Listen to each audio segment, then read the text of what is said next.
Hello everyone.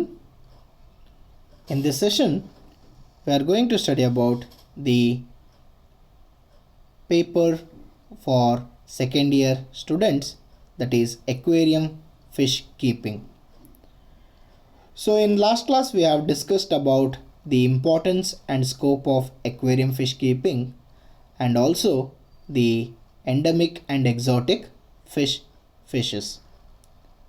So in this session, mainly we'll be studying about common characteristic and sexual dimorphism in aquarium fishes, that is guppy and molly.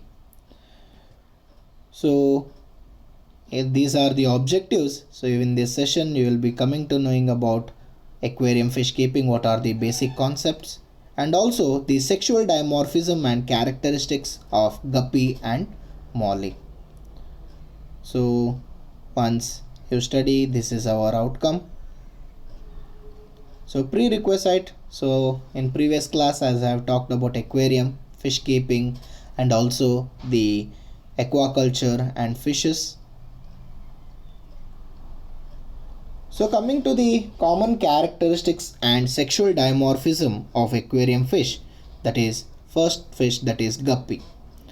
So guppy, it is, the scientific name goes like this, Polycilia reticulata. So the scientific name is Polycilia reticulata. So it belongs to the phylum Chordata, class Pisces, order Teleost, family Polycidae. So this is the classification of the aquarium fish, that is guppy. So the common characteristics are, this is an ornamental fish and it is commonly called as millions fish. And it lives in a fresh water, so the characteristics are related to the fresh water. And it is suitable for community tank, the smaller, and it is very peaceful animal, or it is coming to a community tank also. And pH of this has to be maintained in up to 7 to 8.5, and temperature it can withhold for 18 to 27 degrees Celsius. So as you can see in the picture, male and female are differentiated by their fins. So near to the tail region, the fin is very much attractive in the male, whereas in female it is very smaller. So we'll see the sexual dimorphism, how it takes place.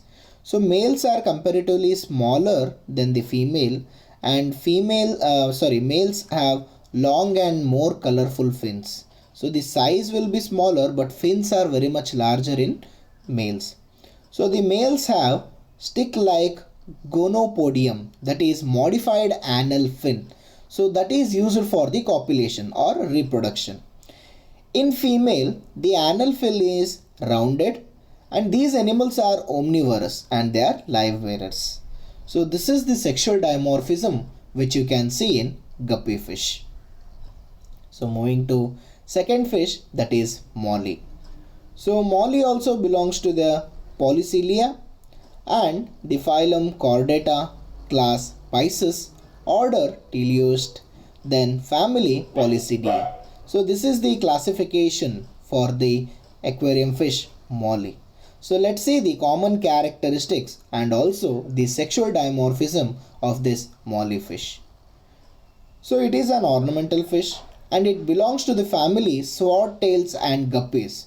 So previously what we have studied, the guppy fish, so even this belongs to the same family and it is a brackish water fish. So you all know that brackish water is nothing but the water which comes in the estuaries or in the delta region, where river water and sea water get combined or they get mixed.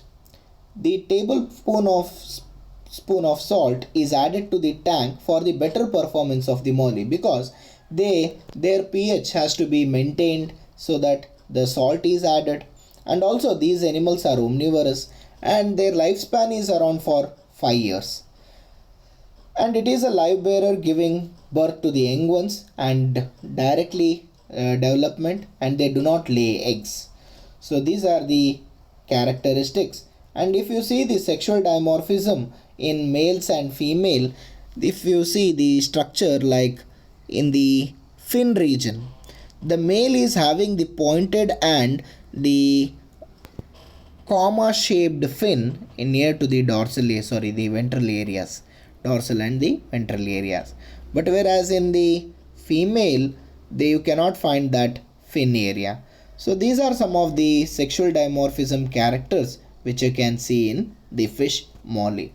So at last, in this session we have talked about the different common characteristics and sexual dimorphism in fishes, that is guppy and molly. So molly and guppy, so these are the very important aquatic fish keeping or the aquarium fish keeping fishes which are helping to bring out the good amount of investments and different types of industries also. So this is the reference which I have referred. So that's all about this session. Thank you.